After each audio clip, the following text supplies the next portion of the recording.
Well, welcome again, ladies and gentlemen, and back with another Auto Central podcast brought to you by the market-leading platform autotrader.co.za. And I'm your anchor, George Mienie, and I have opposite me Wandile Sishi, the only one in the country. Yeah, and the only one in the house. The only one in the house. And I know that today we have something that I've been waiting for a long time, so I'm excited to get into this. Lovely stuff, lovely stuff. So joining us also from Jaguar Land Rover South Africa is none other than Lisa Mallett, the marketing director for South Africa and Sub-Saharan Jaguar. Welcome, Lisa. Thank you, George. Hi, Wandy. Hey, how's it, Lisa? And then we also have Richard Gouverneur. Did I say that right, Richard? The managing director for Jaguar Land Rover South Africa and Sub-Saharan Africa. Spot on, George. Indeed. And that is the right title. Yeah, very excited to be with you today. And a warm welcome from our side to you.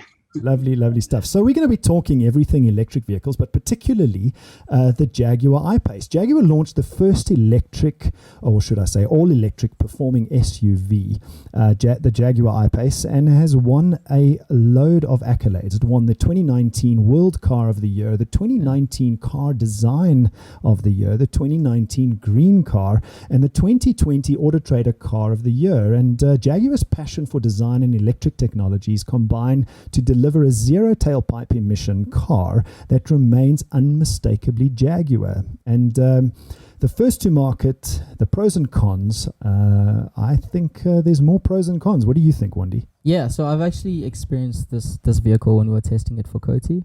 And I was thoroughly surprised just by the performance that it offers, as well as just the comfort. And I guess it's kind of a surprise in the sense that you look at this vehicle and it looks sporty and it looks like, wow, this thing is going to do a lot. But when you feel the thing, it's absolutely mind-blowing. And honestly, it was the most deserved winner of the Auto Trader 2020 Car of the Year. Well, I might just buy my first electric car as a Jaguar and not a Tesla, because Jaguar kindly lent the car to me for a week. Yeah, I remember that. Yeah, and it was the most amazing week in a motor vehicle that I've experienced. This side of my 18-year-old driving life. It is fast as hell. It is sexy as hell. And I didn't want to give it back. I honestly didn't want to give it back. Have you actually driven it? I haven't, but I think the I-Pace, and Richard, I think you can get into this as well as Lisa, it's such a pivotal car and such an important car in the South African electrical space. We've had a few electric cars in the markets, but I don't think any car has done as much or has had so many waves and just, I guess, accolades and praise as much as the I-Pace. And I'm excited to understand how Jaguar essentially made that happen. Well, let's get on to Lisa first. Lisa, the marketing director for Jaguar. Lisa, how do you find yourself? How did you end up in Jaguar? Let's start with that, and then what is your kind of insider view of the I-Pace? Yeah, so I've been with Jaguar Land Rover for almost 9 years, so a fair amount of time. Prior to that, I was also within the motor industry for 6 odd years. So I moved over with a colleague or a former boss I was actually responsible for product and pricing, and held that role for about 3 years. And Richard took a chance on me as marketing director about 5 or so years ago, or almost 6 years. Wow. Yeah, hopefully he's never looked back, but you can ask him. I'm sure he hasn't now. Richard's on the spot. And your experience with the I-Pace, Lisa? Yeah, what a phenomenal car. What a game-changing car, I think. For the industry, for Jaguar, I think it sets a whole new strategy in motion for Jaguar as a brand, which is super exciting. Super exciting for me as well, being responsible for bringing electrification to life and creating some excitement around something that is so different in the car industry. So that's really great. maybe I'll also share with you my experience of winning Car of the Year. It was a little bit of a bizarre one, actually, because I was sitting right where I am now at home because we were in lockdown. And in fact, I got news of Car of the Year happening on that day quite late. And I was on a call, so I was on Teams, and I had my iPad next to me, and I had the show running, and I was kind of watching it, and I was kind of watching the Teams call, and I was trying to do both. Now you must know, for somebody in the automotive industry, winning Car of the Year is like winning an Oscar if you're in the movies, right? Yeah. So it's something that everybody waits for their entire career. I wasn't expecting that we were going to win. Hence, I was watching kind of like half. And next thing I saw, it came to you did all the category winners, and then the ultimate winner came up, and there this picture come. First, I saw the Jaguar badge, and I went, no ways, yeah. And then the car came, and I was like, we just won Car of the Year, and I'm sitting here with lipstick on and my slippers, and I'm going like, what on earth? This is supposed to be like, the black tie event of every automotive industry person's life, and here I am in my slippers. Yeah. So it was really bizarre, but such an honor, and to top off kind of 80 odd international awards that the car has won is really exciting and a great honor. I think that is totally an understatement from my perspective. Richard, how do you find yourself at Jaguar? And I mean, obviously, you must have driven the I-Pace much more than what I have. And what is your inside view?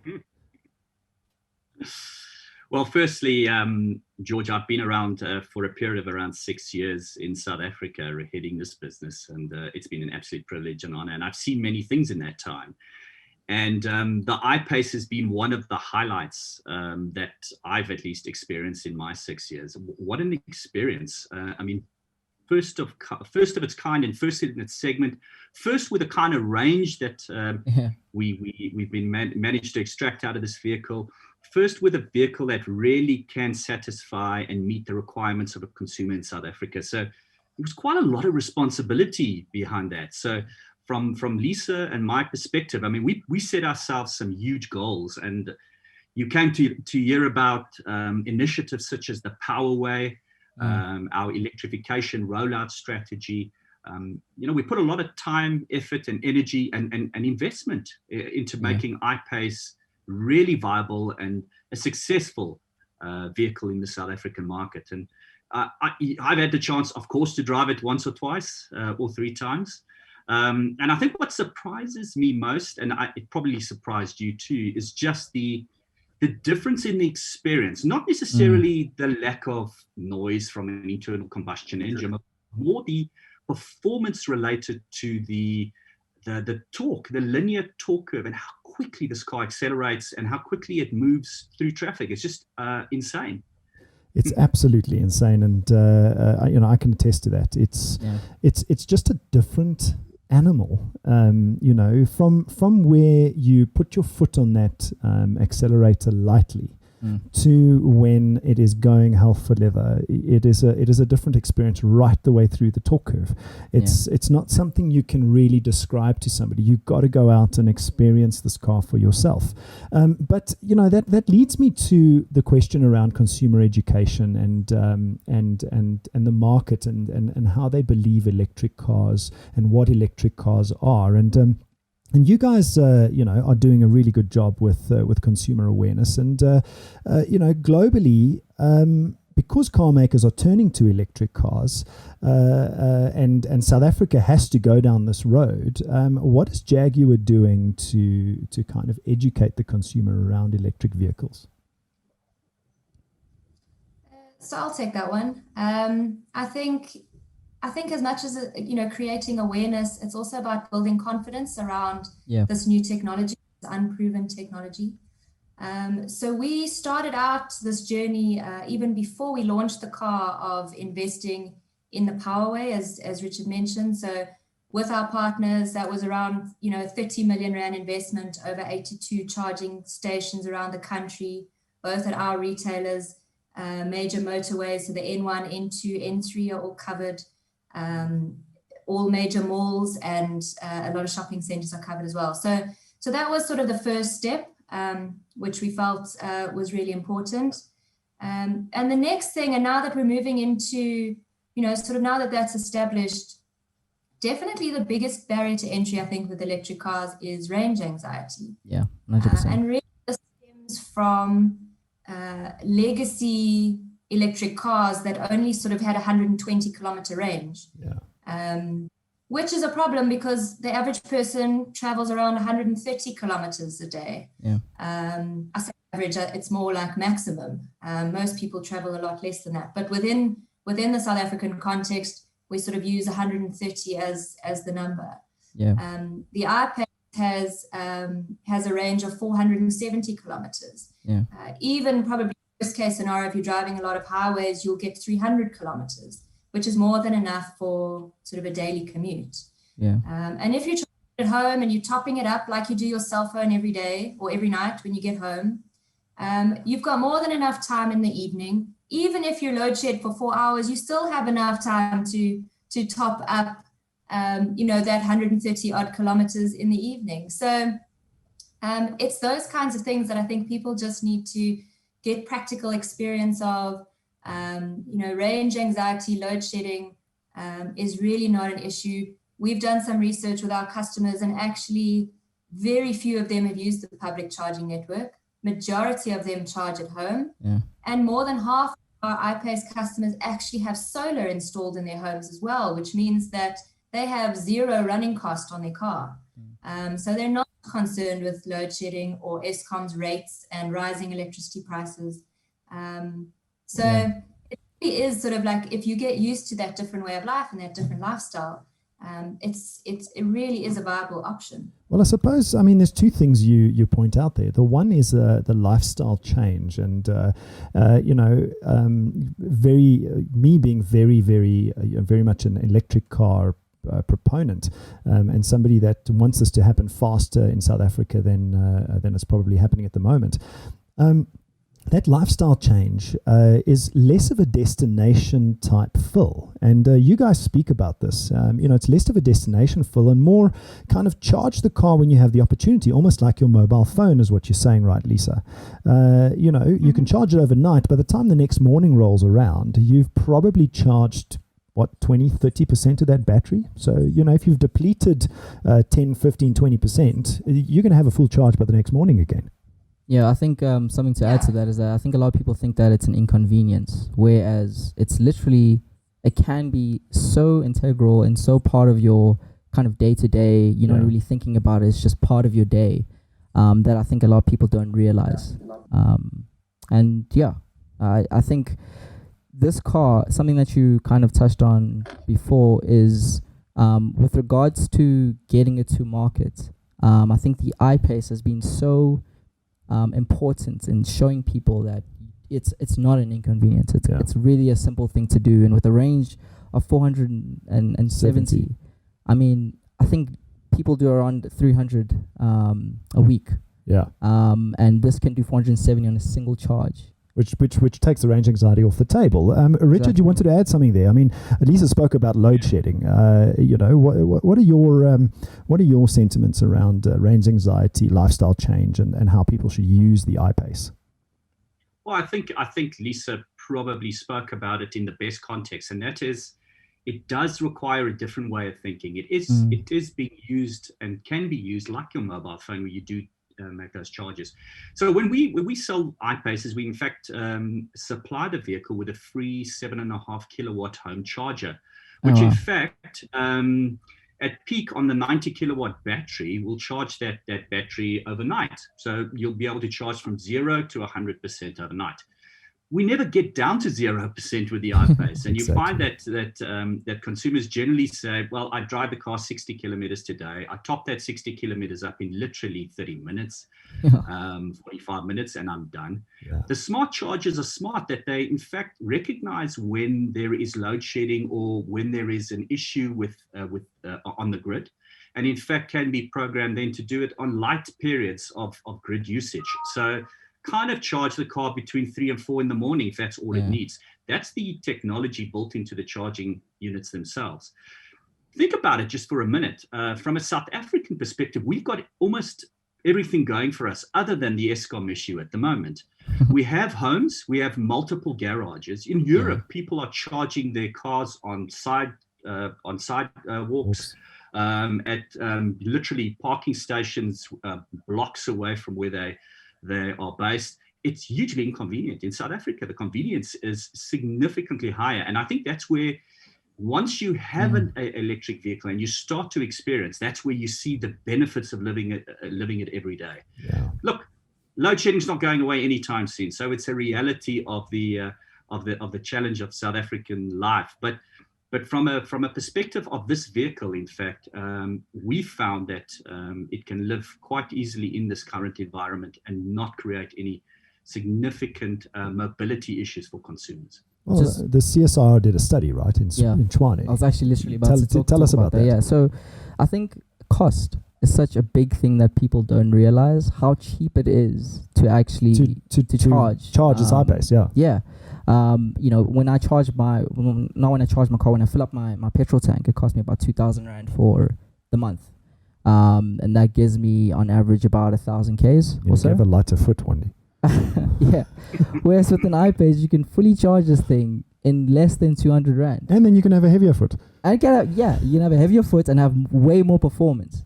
And I think that's the sort of things that people need to understand, is just how convenient, how much performance you get out of the vehicle, how much practicality you get out of it, how easy it is to charge. The fact that Jaguar is going to give you a home charger that will charge in 45 minutes. Well, a smart home charger. I think that's what Richard said, right? A smart home charger. It's unbelievable just how convenient electric mobility is, and the fact that there's OEMs like Jaguar who are kind of pushing that and showing people that, hey, it's such an easy switch to do in your mind, and once you do the research, it's a no-brainer.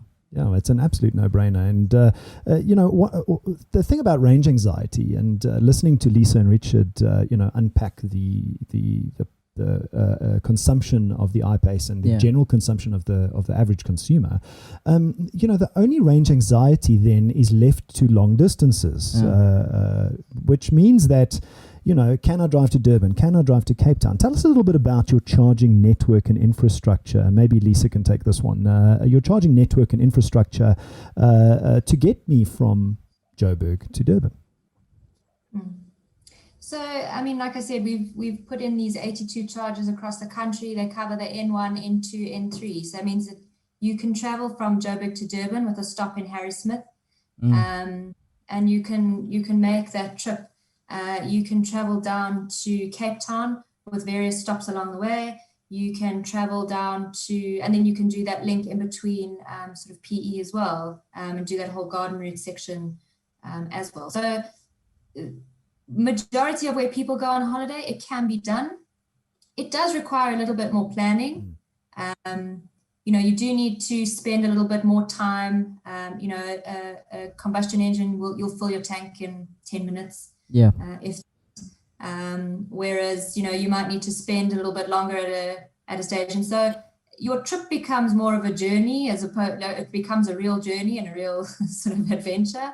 But it's absolutely possible. It's not possible if you just plan it right. Yeah. I don't know. Hey, 30 minutes to charge a car. When you go on a road trip with your family, at some point you need to eat. At some point you need to go to the restroom, and it takes about 30 minutes. Well, a couple of weeks ago, I went up to the Kruger Park. Yeah. And I stopped at Millie's. For how long were you there for? The freaking queues were so long. I had to spend about 30 or 40 minutes just to get a cappuccino. That's 80% of your I-Pace battery filled.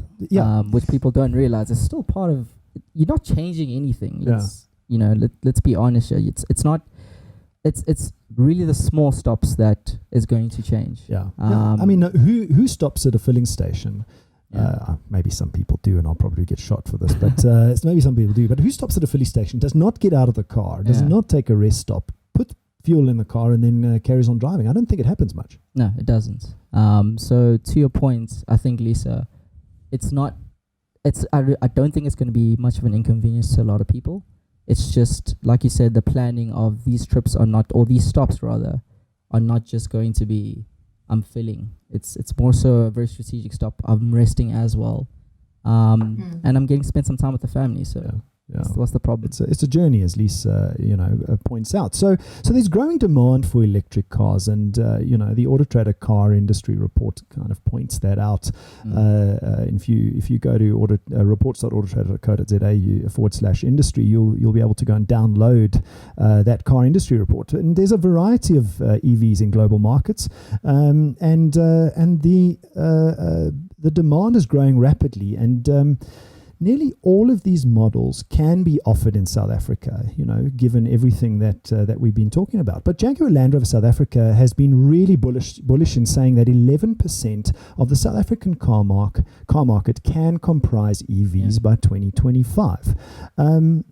Richard, how do you guys kind of come to that 11%, and is it really bullish? Well, I think. Dependent on the approach we take as an industry. I think there are a couple of key leading indicators which I think we need to take notice of as an industry.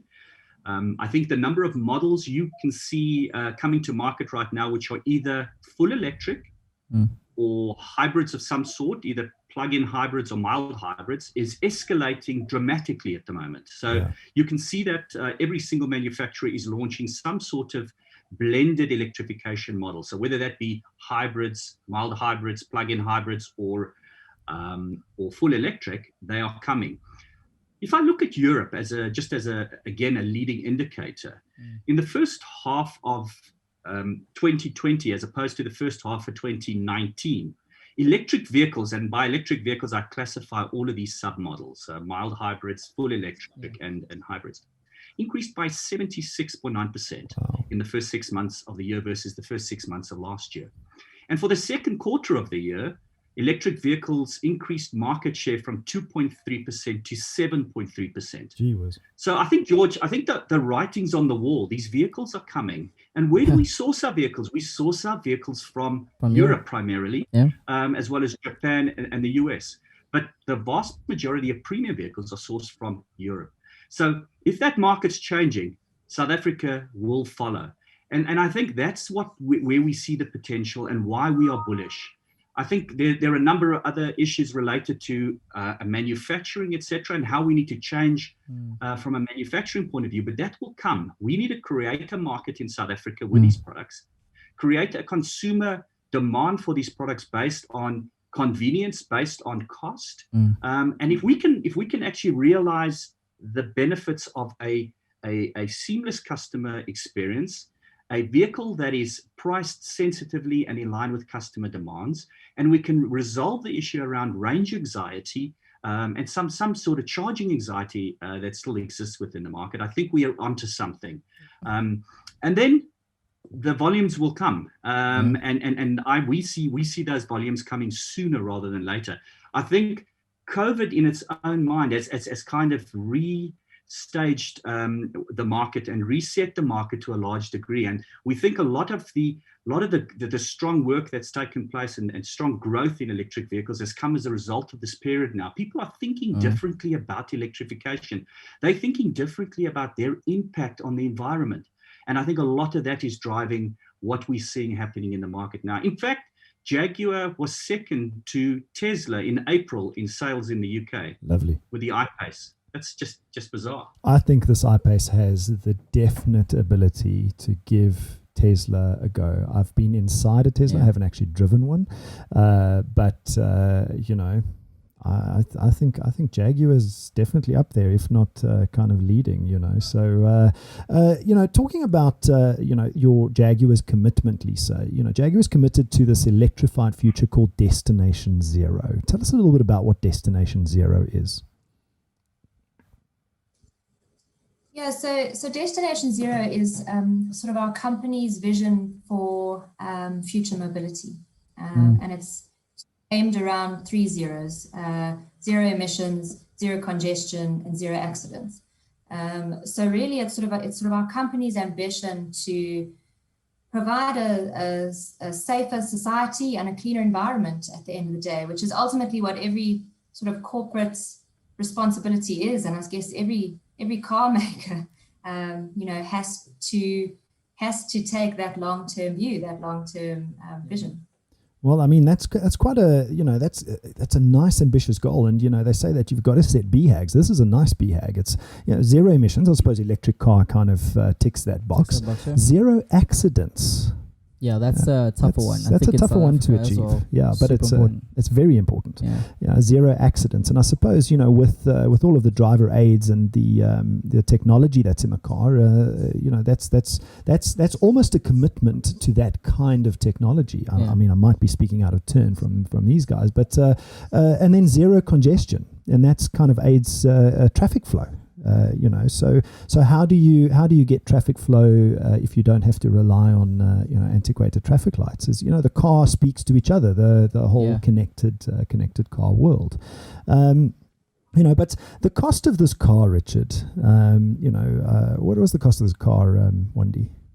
I mean, you can get one Auto Trader for about 1.4, and I think on that point, that's probably one of the biggest barriers for people and demand for electric vehicles is the initial cost of purchase. But I would be interested to find out from you, Lisa and Richard, what is the cost of ownership? So on the long term, not just initial purchase, how much do you gain from that initial 1.4 million, for instance? Yeah, look, I think good question. And I think it's a very valid question. I think many people who are thinking about adopting electrification in their lives along the same lines. So from our point of view, the vehicle upfront price is significantly higher than one would like it to be at the moment. And that is largely driven in the South African environment around the duty regime that governs electric cars. And I think that's an area where I think government can play a role in making the cars more acceptable to our consumers and aiding in adoption. I think, but you're absolutely right around the specifics of ownership. Think about this vehicle in the context of its serviceability. You no longer have an engine with all of those moving parts. You now have electric motors, so maintenance is down. You have specific technologies in the vehicle which aid in increasing range, which aid essentially in reducing maintenance on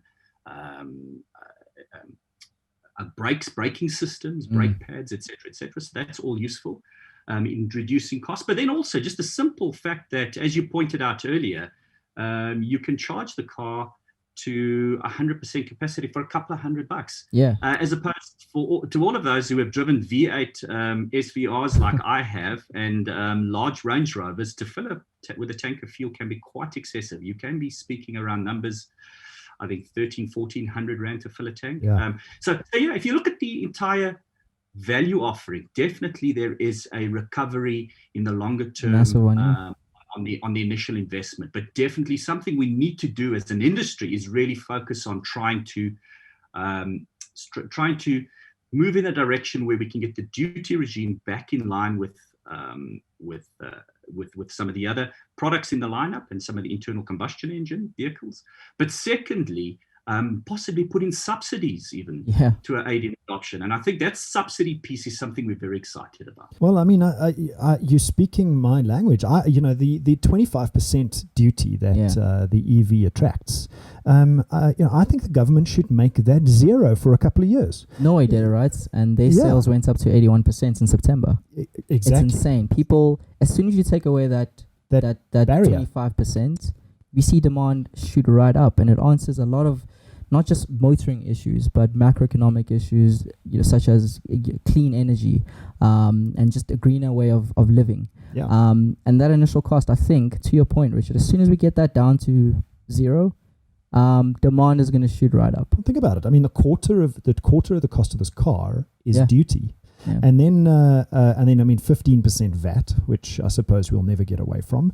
And then we've got the ad valorem duty. So, I know that that NAMSA is fighting to have the ad valorem duty exclude the battery of the car on import, which is going to be a huge cost reduction here as well. So, people shouldn't judge the Jaguar I-Pace at 1.5 million or thereabouts, depending on what you buy. Shouldn't judge it based on that price point, because I don't think that price point is realistic. And then the second thing that we're getting from Richard and Lisa is the cost of ownership of the car is really low. Yeah. And it costs you at a maximum. I mean, I think this figure's inflated. 180 Rand to fill the I-Pace from empty. Yeah. Whereas to Richard's point, you want to drive a V8 SUV, which I've also driven as well. It's going to cost you 1,400, 1,500 Rand to fill, but the average car is going to cost you at least 700, 800 Rand to fill. That sounds like a fuel cost saving of at least 3 times. Yeah. And I'm probably,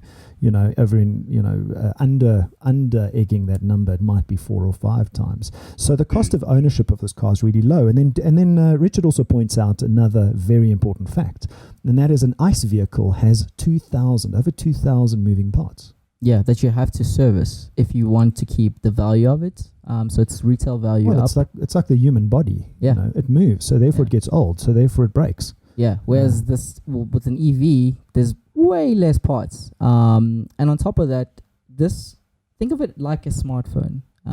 This thing software can be downloaded. There are things that you can do to make it better over time. So your initial cost, potentially in terms of depreciation, will be way less. And you'll keep the car for longer. Nice, yeah. Yeah, right? You'll keep the car for longer. And the chances of it kind of breaking down or having an issue, goes down all the way to almost zero.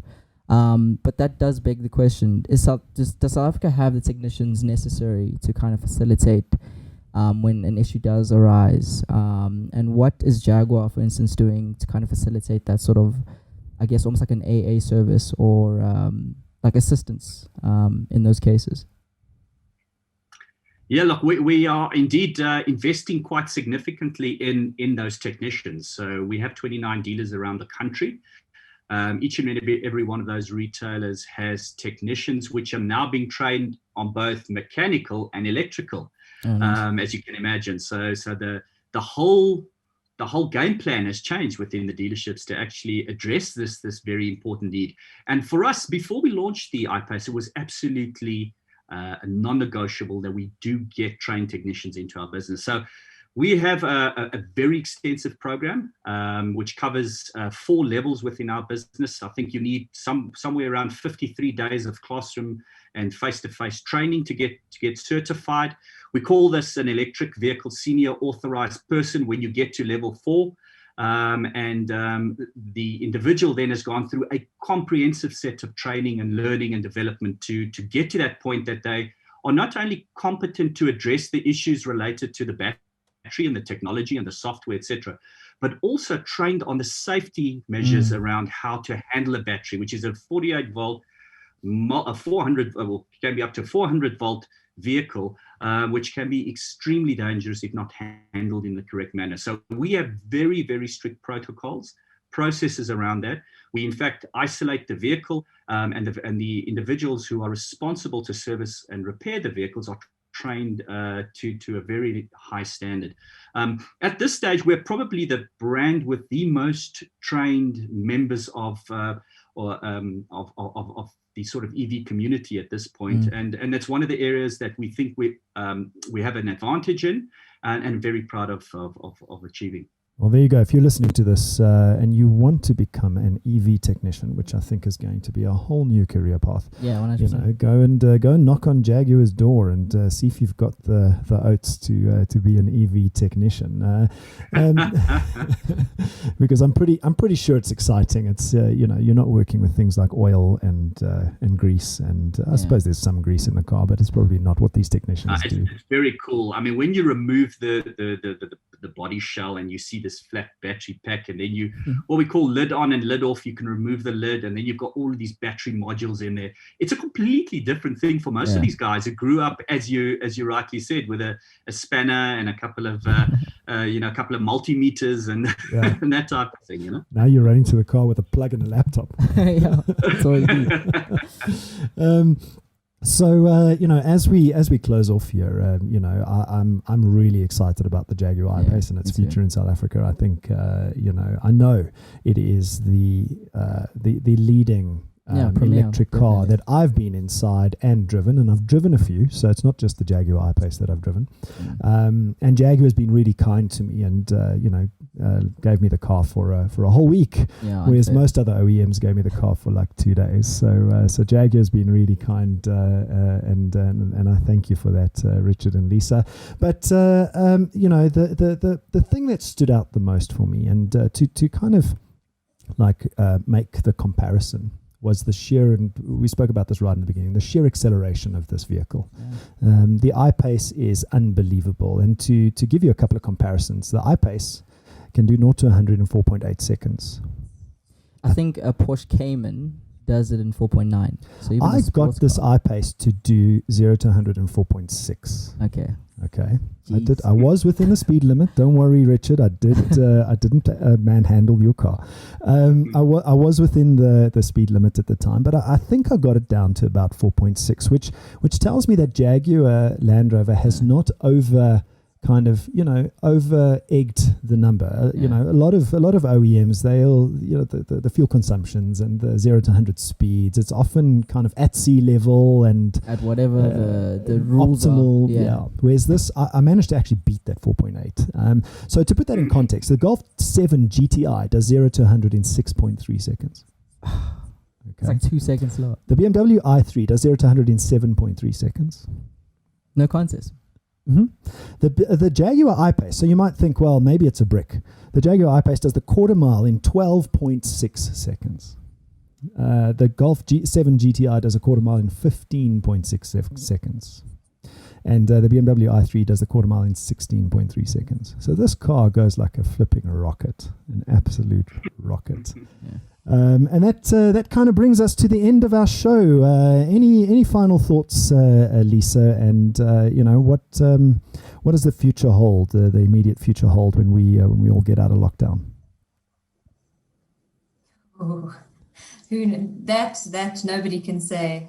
What I can say, though, to add on to your point is, this is such a different car to drive, and people need to experience it, and this is part of our challenge around, we can talk about it, and we've been talking about it for 45 minutes. Nobody can believe it until you actually sit in it, because I think you mentioned that instantaneous torque. So, you don't wait for that turbo lag to hit in at 2000 RPM, you get it instantaneously.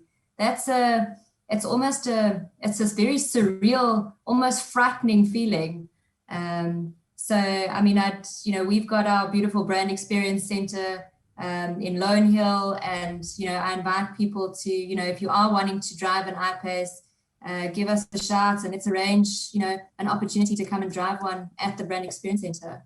You won't regret it. Well, there you have it. I would encourage you, go and stand in queues to drive this car at the Lone Hill Brand Experience Center of Jaguar Land Rover. There you have it, ladies and gentlemen. All COVID protocols are followed. There we go. All COVID protocols are followed. They're followed in the studio, as a matter of fact, too, because there's a big screen between Wendy and I. So that was Lisa Mallett, Marketing Director for South Africa and Sub-Saharan Jaguar. Any final thoughts, Richard? Yes, I think this industry is exciting. The products that are coming to market now have never been better, more technologically savvy, and so much smarter and connected. We use SOTA, or software over the air, to update the I-Pace at a flick of a switch. I mean, the technology is just unbelievable. So the industry is changing. We have a number of stakeholders who we need to engage with to make sure that we create an environment where electric vehicle adoption is top of mind. And I think there is an opportunity to engage both with government and private sector to make that happen. And that's part of my job and our job, Lisa and mine, to make that happen. But once it happens, I think it's a future of motoring which will astound most people when they get to explore this vehicle and these type of vehicles. It is an industry and a vehicle that lives with us in our lifestyle, and we can adapt to this vehicle, and this vehicle will adapt to our lifestyles. And I can assure you, once your listeners and your viewers have had the opportunity to drive the vehicle, they will be sold on it. So those are my thoughts. I think you will absolutely be sold on it. So that's Richard Gouverneur, Managing Director for Jaguar Land Rover South Africa and Sub-Saharan Africa, and points out that we live in interesting times. I think we live in the most exciting times, to be entirely honest. And I wish I was 20 years younger. I wish I was as old as you. Any final thoughts there, Wendy? Yeah, the future is exciting, right? Like, it's really exciting to see that a lot of OEMs, as well as Auto Trader, is working or has the same kind of goal. And I think we should not just be thinking about motoring here, but sustainability is really important.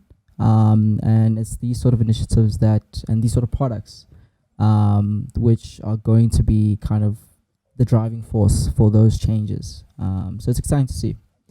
And our very own Wandile Sishi in the house, and he's excited for all the changes. At least he's young enough to be able to see most of it. Not that I'm old, or any of us are old for that matter. So that has brought us to the end of the show, and to echo Wandile's sentiments, Auto Trader is hell-bent on making a difference in South Africa, and using Auto Trader as a platform to do good and to move the industry forward, not just to compete, but to do good things. So we thank Jaguar Land Rover South Africa for joining us, Richard and Lisa, and Wandile Sishi, thank you for joining. That's been another episode of Auto Central, powered by autotrader.co.za. I'm George Mienie. See you next time.